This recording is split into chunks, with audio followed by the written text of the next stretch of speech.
Jason, we're going to start with yourself. Just introduce yourself and say why you're running again. Great. Well, thank you so much for having us, and thank you for being here, Judy. Well, Nicole, I was sort of reflecting on the conversation we had in 2020 before today, and not slightly different circumstances outside, the masks.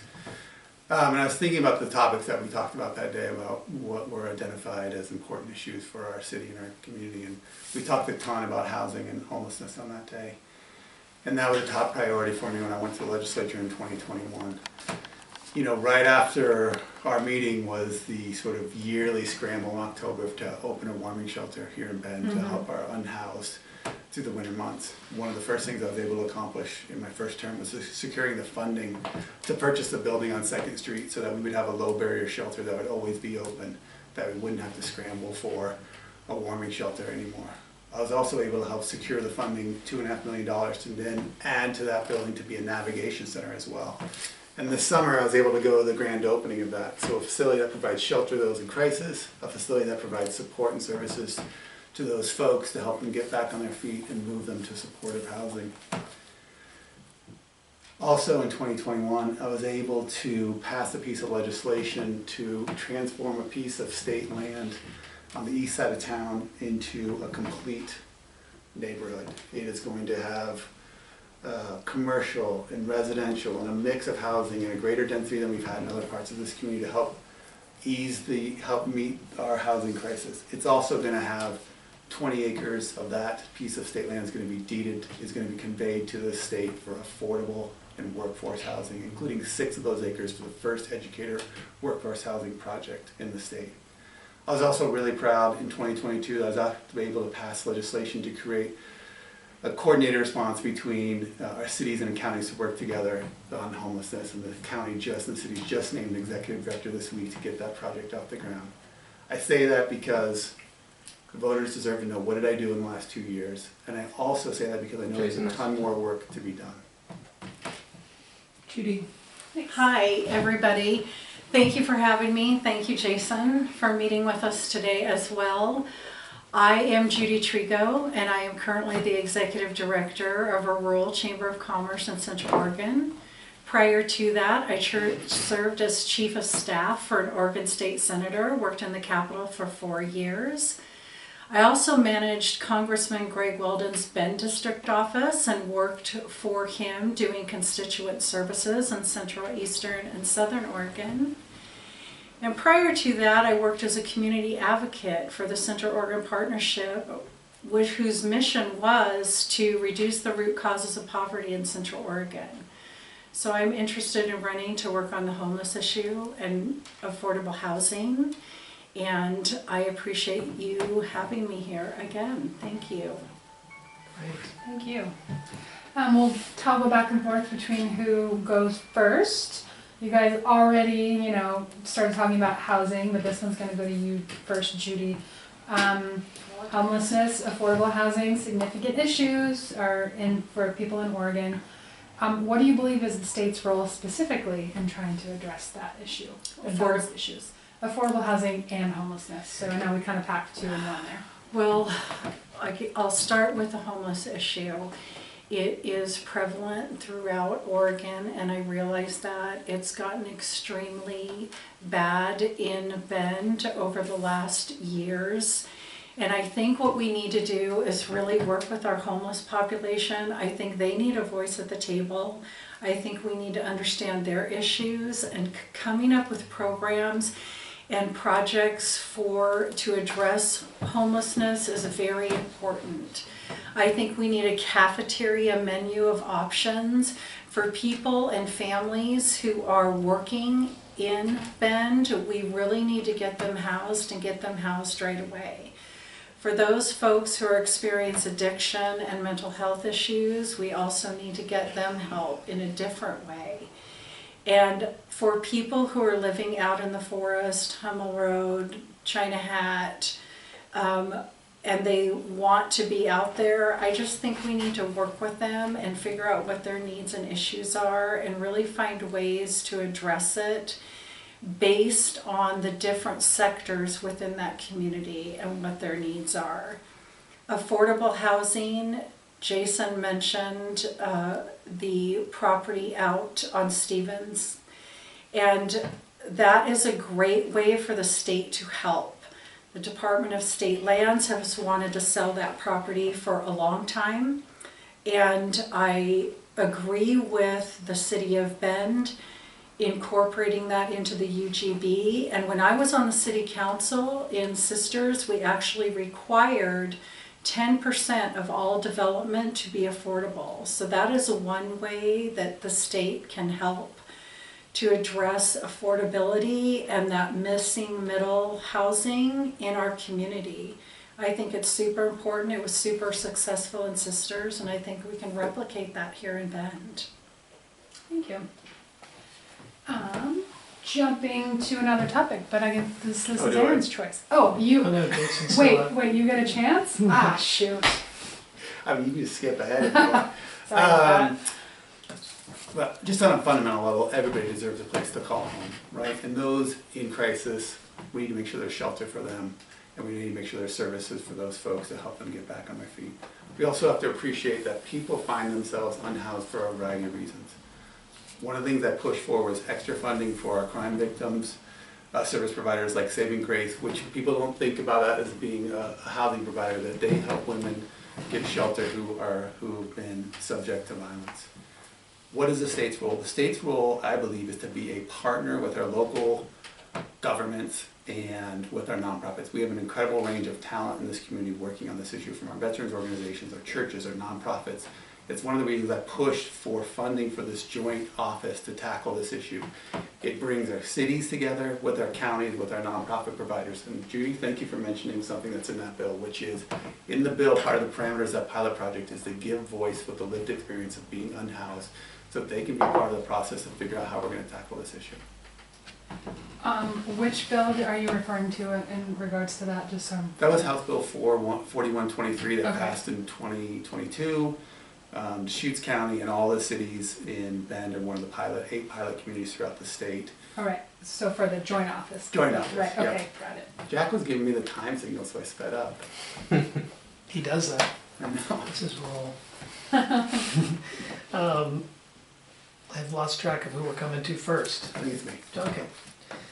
Jason, Oregon has robust protection for a woman's right to choose. Do you support these protections? Why or why not? And further, would you be supportive of the legislature referring a constitutional amendment to the voters to enshrine this protection in the Constitution? Absolutely. It is devastating to see that a right that has existed for almost the entirety of my life to change. We are not a country that takes rights away from people. Oregon has some of the strongest protections in this country, and I aim to keep it that way.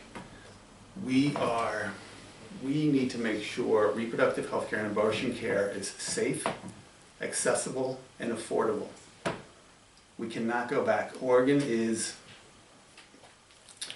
I'm proud to be endorsed by Planned Parenthood. I'm proud to be endorsed by Pro-Choice Oregon. We as House Democrats are working on a package to make sure that that right is protected, and as states and other places start criminalizing abortion and reproductive health care, start creating private causes of action to sue people who seek that basic kind of health care, we're going to make sure that our providers are protected from other states' overreach, and make sure people who come to seek that kind of care are protected as well. Judy?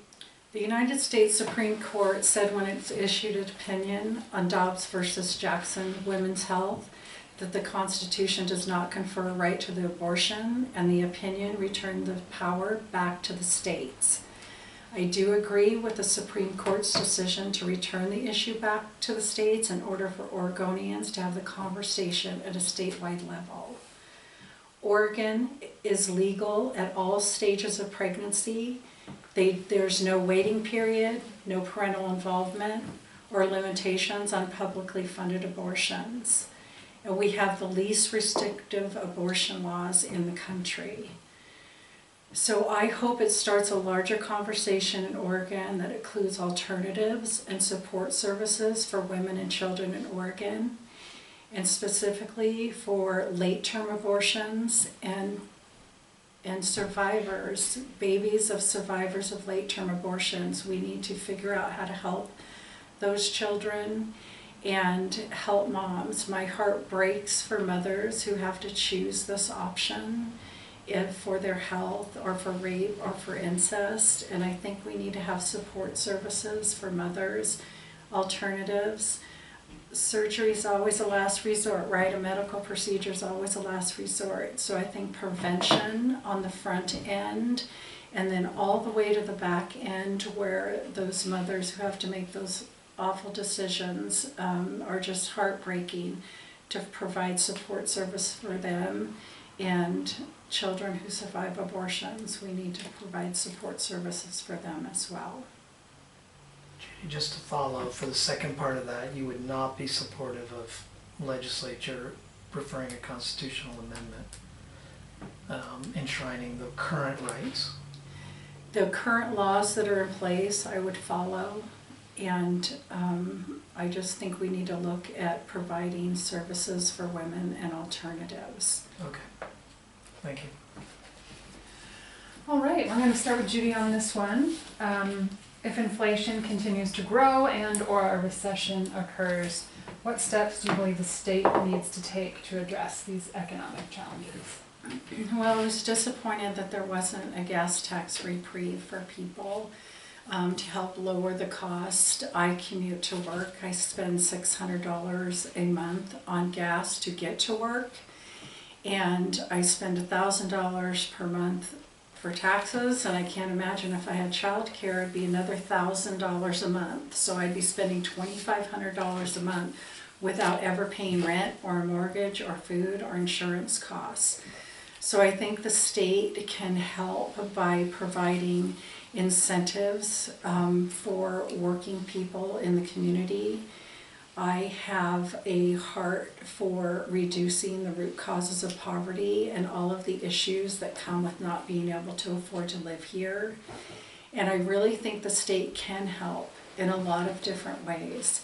The state can look to reducing the cost of housing. They can look to helping with affordable housing. We can look at how we are going to fund roads and not have such high gas prices. I think there's a lot of different ways we can give tax credits for childcare, and a lot of different ways the state can help with inflation. Food costs are through the roof, and so what I would like to do is exempt food growers and providers from the CAT tax, and I think that is one way to help bring down food costs as well. Can I just clarify from you, so you know, other candidates have discussed the CAT tax in other ways. Are you proposing any other changes to the CAT tax besides like this food grower? Well, I think we need to, yes, I do have one other idea, and I think we need to look at ways to mitigate it, and we need to look at ways to find out how we're going to fund school choice if it gets repealed. I'm more on the mitigation side, and the pharmacies as well probably need to be exempt from the CAT tax because they are going down. And when you walk into the pharmacy at Weimar, the line is all the way down to the doors, and it takes 3 hours to get a prescription. I had to get chairs and set them down so the elderly could sit while they're waiting in line for their medications. So I just think those two things are things I would support right away. When I go to Salem is exemptions for pharmacies and food providers and growers. Okay, thanks. Jason, you want to repeat the question? Role of state government in inflation. Yes. Yeah. No, I think that it is been really difficult. I mean, it's been a very difficult few years for a variety of reasons, but the inflation levels have been difficult, to say the least. You know, I think some of the things that we did early in the pandemic are things that we can continue to replicate, and there are plans to do some of those to help with inflation. One is rental assistance, making sure people who are in financial need can get assistance to stay housed, right? It's cheaper to keep somebody in their housing than it is to, once somebody is unhoused, help them find housing again. So that's a program we did in the pandemic, and we can continue that forward. We put increased funding for childcare to make sure there were vouchers for lower wage families to make sure they could afford childcare so they could be in the workforce. We put additional funding into access to our universities and colleges and our workforce development programs to help people be prepared for the jobs of today and tomorrow. So I think those are sort of big picture, some of the things that we can do to help with the cost of living in Bend and throughout the state of Oregon. There's another piece that is really important when it comes to that when we talk about potentially changing economies. What is that going to do to our state budget? We made some pretty incredible one-time investments in the last budget cycle. It's been pretty robust, but we've also put money in reserves so that we could be prepared for that proverbial rainy day. We were going to have an ending fund balance of $3.7 billion. So we saved that from the last budget cycle on top of $2 billion in reserves that we have at this point. So Oregon is near the top of other states to be prepared if there is some sort of economic downturn to make sure we can provide for our core function of the state government. All right, thank you. Jason, this one starts with you. You'll see a trend here.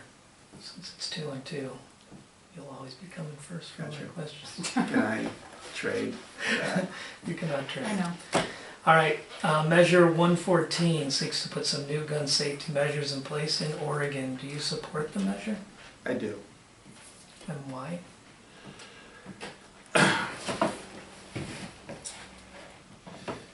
Like, it is, I mean, it's really difficult to think what happened. That's it, wait.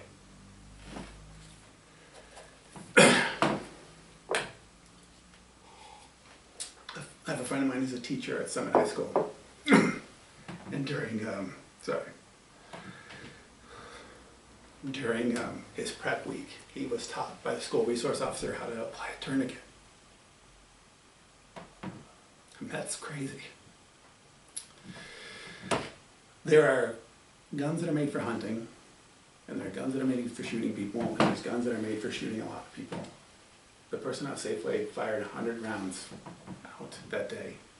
We need to be treating those types of firearms different than we treat firearms for hunting. I was proud to be a sponsor of a bill that we talked about, Nicole, the safe storage bill that didn't pass because of a Republican walkout in 2020. That bill required firearm owners to lock their guns when they're not being used, and that bill also allowed our schools to keep guns out of our schools. I was proud to be a sponsor of that. I've been tasked by the Speaker, along with 2 other legislators, to prepare the gun safety agenda for the House Dem Caucus moving forward in 2023. We are looking at all of our gun safety laws right now to make sure that we have protections in place to keep our community safe. Okay, Judy? Measure, well, I would like to comment on the Safeway shooting as Sure, well. go I ahead. was in the parking lot across the street from the Safeway store with a woman who was in the store that night, and we were both crying in the parking lot when she told me exactly what happened and the bravery of the community that stepped up inside the store. Her husband was escorting people out of the store and coming back in, and it's a testament to what Bend is, the compassion that Bend has for our community, and I'm so proud of the police officers and the EMTs and the fire department for their quick response that night. Measure 114 is on the ballot, and there are some concerns. If it does pass, there'll need to be legislative adjustments likely. One of the things that you need to do is you need to take a course, which I'm totally in favor of safety courses, and to take that course you need to use your own gun, but you can't get your own gun unless you have a permit first. And so the timing there will need to probably be legislatively adjusted. The other concern I have is about the software program that will track the licenses and the permits. Oregon has kind of an appalling record of software development, and so I'm hoping that if the measure passes, that the database will be secure and accurate and make sure that responsible gun owners aren't dinged for a software glitch or something in the system that goes wrong. And so those are the two concerns I have about it. I believe gun owners, responsible gun owners, have already taken a lot of those safety classes, and I would actually like it if those counted towards the requirement, if they could get a certificate from the official company that they used for their safety training. What about just the measure as a whole? Do you support it or no? You know, I've never owned a weapon. I've never owned a gun.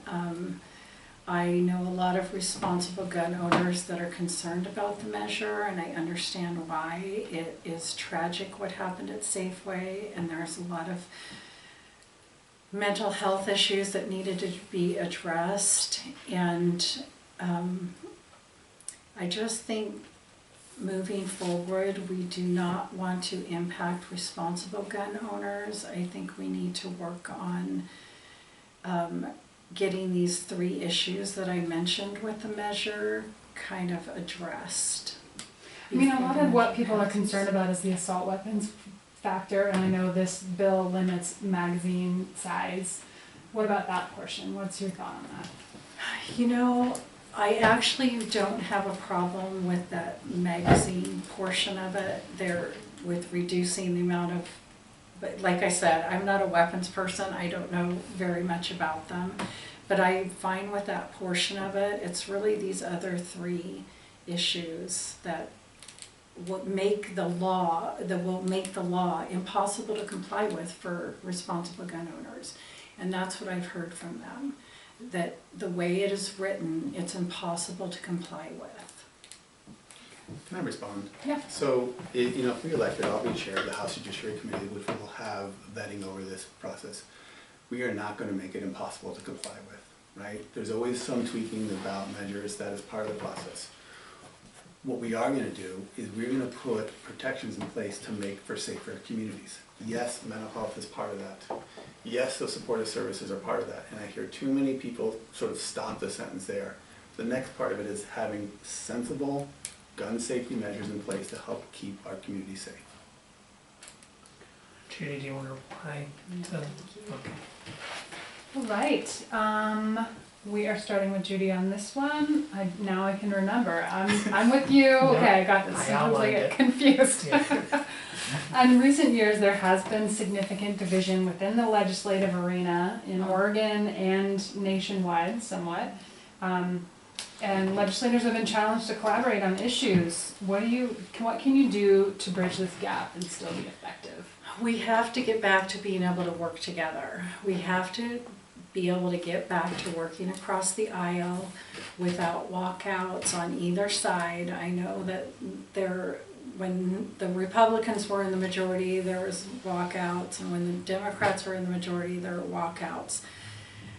I have been a long-time advocate of working together. In fact, that is why the Chamber of Commerce hired me. They said, you are able to work with all kinds of different people across all kinds of different political spectrums, and from high net worth individuals down to those people who are living in poverty. I want to listen to both sides. I'm not going to walk out. I'm going to be at the table. And I think we have got to get back. One of the things that we need to have our voices heard at the table. And I think that is one of the frustrations with the Republicans in the State House, is that their voices haven't been heard. And when I was working in the Oregon Capitol, it was kind of nice actually, because they were split in the Senate. And so they had to work together, and it was split. It was even in the House as well. So each committee, they co-chaired them, so there was a Republican and a Democrat co-chairing committees, and everything that got passed had to be bipartisan. And so I actually liked it when it was closer, instead of having these majorities that can get extreme on either side. And I don't think we want that anymore. I just think we need to move forward together to help the state and figure it out. Yeah, I mean, Yeah. certainly up to the voters who shows up there, right? So that's a tough one. And it's tough for Central Oregon because they drive all the way over there and then they get 3 minutes to talk or something like that. So I just think we need to get back to a more moderate stance on issues. Jason, would you like a repeat of the question? No. People in our community want solutions. They want us to get to work and make for a better Oregon and a better Central Oregon. Step one, show up to work every day. Step two, make sure you're engaging with a wide variety of stakeholders and you are listening to as many folks as possible. In the 2022 session, in the short session, we were allowed to draft 2 pieces of legislation. So the 2 pieces of legislation that I had drafted was for pilot projects for 8 joint offices to tackle homelessness. That bill had bipartisan sponsorship, had bipartisan support. It was pilot projects in a variety of parts of the state. Central Oregon, the coast, the Willamette Valley, the Gorge. That bill passed the House and the Senate unanimously. The second bill I drafted was to help crime victims receive restitution when they have medical bills or loss of property or damaged property in connection with a crime. That bill, I garnered bipartisan legislative support for that bill. That bill passed the House with 1 no vote and the Senate with 1 no vote. I worked incredibly hard on both of those bills to make sure that I was engaging with the entirety of the body, making sure I was working with my Democratic colleagues and my Republican colleagues and all the stakeholders in that area. To me, that's just the way we should be doing business. Now, I feel like I've earned or I've demonstrated a reputation to be able to work collaboratively with a variety of people, and I'm going to continue to bring that attitude back to the Salem. I also say there is also a place for, we're going to put a measure up and we're going to vote and we're going to let a majority of democracy decide. And when I look at like climate legislation, which I think is incredibly important for the history of, for the future of this state, and I look at gun safety measures, those are bills that don't get Republican support, and we try very hard to sort of engage on those issues and have those conversations, but sometimes you just have to put measures like that up to a vote. Jason, water is a major area of concern for many Oregonians. What measures do you support to help farmers get their water while also managing the competing needs of wildlife in our rivers? Right. But incredibly apt question with the drought that we've been experiencing here in Central Oregon and other parts of the state. You know, it's a resource that is, I think we've sort of taken for granted for a period of time. The solutions are being able to work collaboratively. We do have some antiquated laws about who has sort of priority with water, but there are pretty incredible efforts happening in this community about collaboration, water sharing, figuring out how to get water to where it's needed. So to me that means our farmers in the North Unit and in-stream as well, to make sure we're protecting the health and habitat of that river. So part of it is, you know, infrastructure projects like piping and things of that nature. There was just a project that Senator Merkley was out here for, piping of one of the canals that also pressurized the water to make it be hydropower. So conserving water and creating clean energy. Those are expensive projects. The projects that we can do now in helping farmers with on-field effective use of water, so we're not doing ditch irrigation, and that helping that framework of collaboration so that we can share the water in the most effective way. I was very supportive of the emergency funds that we put into the system to help with some of that infrastructure and also to help out our farmers in the North Unit who've suffered because of this drought. Judy, you want me to repeat the question? No, thank you. That's okay. So first and foremost, the City of Bend's very fortunate that we have 2 sources, groundwater and surface water. So from what the city has explained to me, I think we are pretty good in Bend. Our water comes from Wickiup Reservoir, flows through 8 irrigation districts, and the issue is that by the time it gets to North Unit, there's not much left for them. So they have reduced water use, which is impacting the growing season, and they're having their wells going dry. And so it is a concern. What can you do? There's 3 things you can do. You can conserve it, You can store it and you can share it. So conservation efforts need to continue, and those programs are in place, and we can incentivize conservation. To store it, we'll need significant investments in storage facilities, and then share it. There is a water bank, but one of the things that irrigations can't do is transfer water or share water. So I think that legislation and working with the irrigation districts to come together and cooperate and see if there's a way that they can share it. If you're not using your water, you lose your water, right? So they might not need it, but they're watering grass. So if they're able to share their water via the irrigation districts, I think that is helpful. So you mean, so each district would share with another district, that's what you mean?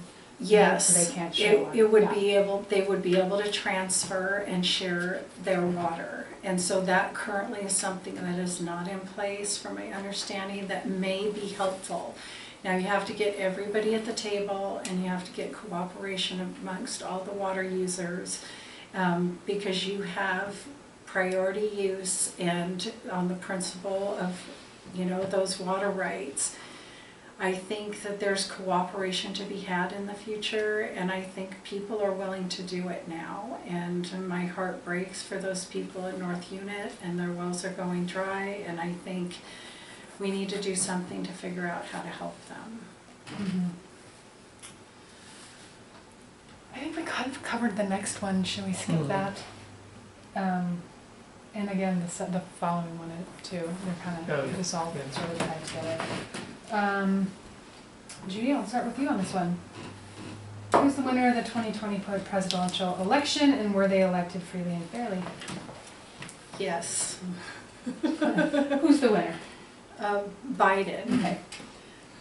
You would be surprised why we have to have It's this a strange question on our, Yes, I mean, as part of our I endorsements think now. Trump lost by 6 million votes, and I mean, the math is, you know, there. So I understand your concern. Yeah. Yes. Jason.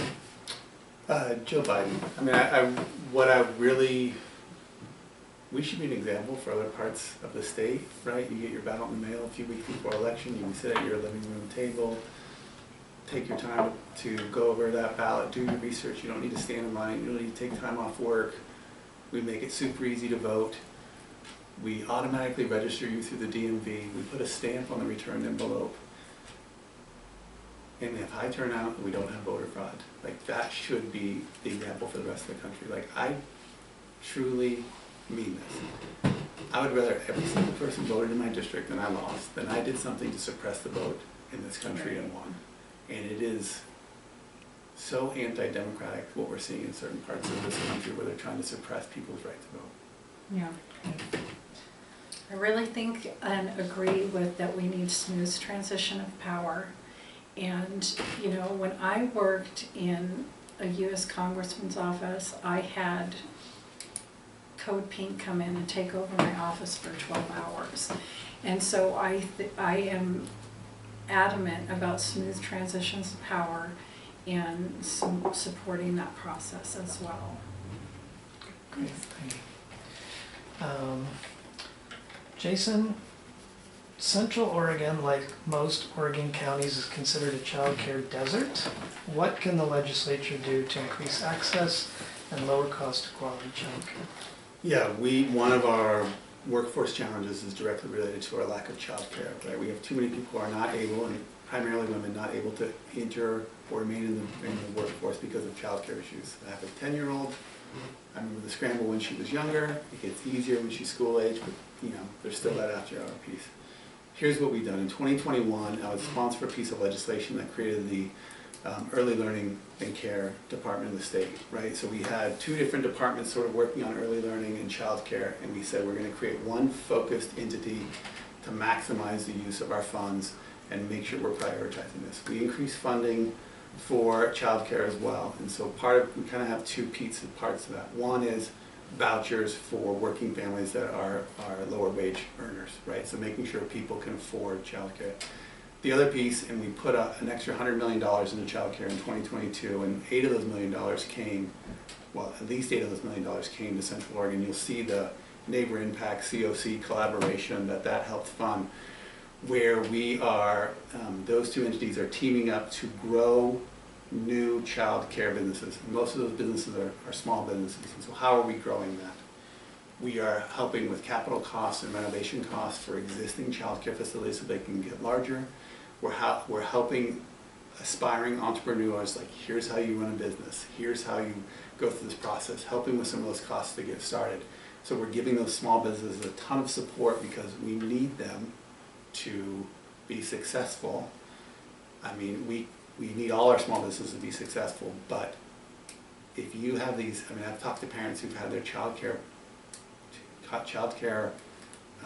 close their doors, and they've had a few days notice, and they're like a scramble, like, how am I going to go to work and pay the bills and get care for my child? So those things we need to continue. Vouchers for families of lower wages to make sure they can afford it, and continue to invest resources to help these businesses grow and these businesses get started. We have incredible working partners in Deschutes County on this issue. I'm really optimistic about the change that we're going to be able to see. Judy? Childcare is scarce in Central Oregon. It costs up to $13,000 a month for a year for child care, and infant care costs $20,000 a month. So we do need to continue to subsidize that for low income and working people with tax credits. I started a community foundation and actually helped, one of the first things we did was help subsidize child care costs for 6 families who were struggling to pay their child care costs. So I think working with a nonprofit and the private sector. The other thing I've done at the chamber is I allow staff to bring their children with them. I think if private businesses can think outside of the box, we allow kids and dogs and babies, and we want to make sure if you have to go, if your child gets out of school at 2 o'clock and you get off at 5 o'clock, you can go pick up your child and bring your child back, and that relieves so much stress off of working moms and dads. If they're not having to worry about, oh my gosh, I have to have someone go pick up my child from school and bring them back. So at the statewide level, vouchers and tax credits and building that infrastructure, funding for upgrades to facilities is super important. And I just think one of the things that Deschutes County did when they started their child care center is absenteeism was drastically reduced when they started that child care program for their employees. So I think thinking outside of the box, working with private industry and with the nonprofits, and then the state helping with subsidies as well, is one way that we can help. I think we got one from Jack coming here. Yeah, and this one starts with you, Judy. Can you say something you appreciate about your opponent in this race? I feel bad. I don't actually know Jason very well. So I think what I appreciate about him is he seems, the times that we've met, to have a calm demeanor, and I think he really cares about his job and working with youth when he was at the DA's office. And he seems like a very reasonable person. So I think those are the things that initially that I appreciate about Jason. Thank you, Judy. Yes. Same to you.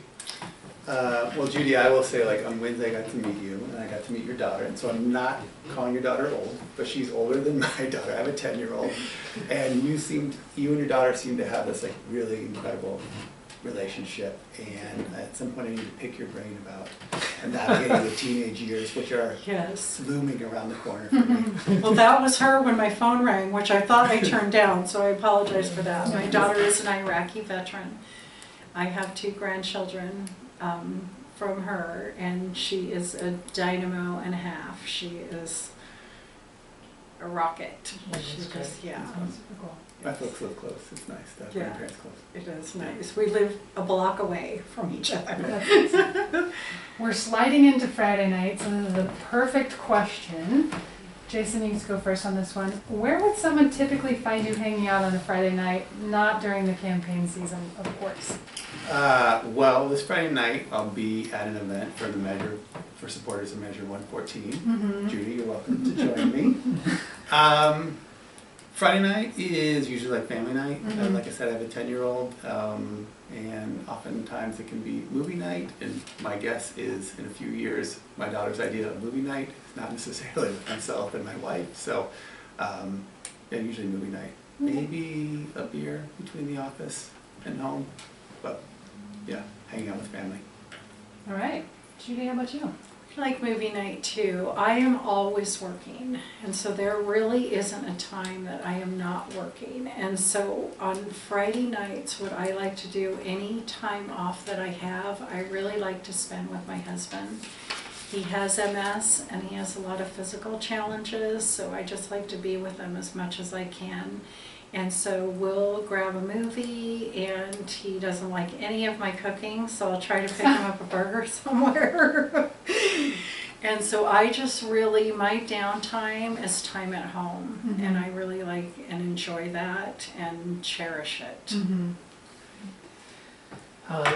So at this point, we'd just like to offer you both an opportunity to speak to some issue that we might have overlooked that you feel is important, and then kind of wrap with just closing comments. And Judy, you start. So I guess one of the thoughts that I have is around the trail systems and access to trails that I've been hearing from community members, especially the younger folks in the community who like to get up and go out their back door and go on trails and hikes, and they don't have access due to this permit process that the Forest Service has implemented, because the tourism folks are signing up and getting the permits and then not showing up on the hiking trails. So that's one of the things that I hope to work with the federal government on. And I don't know whether that's to split that residents, if you're in a certain zip code, 50% are available for residents in a certain zip code in Central Oregon, and then 50% available for the tourism. But that's one of the things that I'm hearing of concern. So I'd like to address that in the future as well, however we can do that with the technology piece. I think it's important that we're able to get out on our own trails. Okay. Any other closing thoughts for you, just in terms of the afternoon here? Well, I appreciate you asking about what we appreciated about each other. I think that's super positive, and I think we need to stay positive, and so I appreciated that. And I am just happy to run. Like I said, I want to work with both sides and work with the nonprofit sector and really work with the community. I am a doer, and I want to get things done. I'm not a huge talker. What I would like to do is I listen to people, or I'll read something in the newspaper. And when I wrote legislation for Representative Gail Whitsitt, I read in the paper about a woman who was dying of cancer, and her mammograms could not see the cancer. And so I wrote a bill that Representative Whitsitt passed that requires insurance companies to notify people if they cannot see cancer due to dense tissue. And so that passed both the House and the Senate. And so I like to find problems and research those out and then find solutions for them. And so that would be my focus, and I really think moving forward we can gain a lot of just forward movement on learning how to work together across the aisle and just having reasonable, practical solutions to these problems that we're facing as a state, as a county, as a city, and as a community. Thanks so much. Jason? Yeah, I think two sort of issues that are sort of top of mind right now is just, school just got back in our school system, and that was one of the things I told voters that I was going to prioritize, and I was really grateful for the opportunity to support the largest K through 12 budget in state history, and we just cannot backtrack on the investment that we make in our kids. I owe sort of my livelihood to an investment that the state of Oregon made in me in high school, in college, and law school, and we have to continue that commitment to our kids. And then, I think also about like the affordability of college and community college, and I was really proud to be able to secure funding for the Student Success Center at OSU Cascades and the Innovation District at OSU Cascades. Like, we are transforming an old landfill into the campus of tomorrow. I just think it is an incredible symbol of Bend's innovation and ingenuity. And the other thing I think about is just wildfire and climate change. We've had a reprieve the last couple of days from the smoke, but I have to tell you that drive from Bend to Salem is heartbreaking when you see what happened to Detroit and Mill City and Gates, and we are not immune to that. And so I sponsored a bill to put us on the path to 100% clean energy by 2040. There's a ton more work to get done to tackle climate change. And we passed legislation to combat and to mitigate the risk of wildfire. It's an issue that we're going to have to deal with for the foreseeable future, and we have to be taking that seriously. Maybe just speak to the camera real quick, your website. Jason? Or where people can find you in general. Yeah, right. Sorry if I put you on the spot there. No, jasonkrepforbend.com. Okay, and Judy? friendsofjudytrigo.com. Okay, great.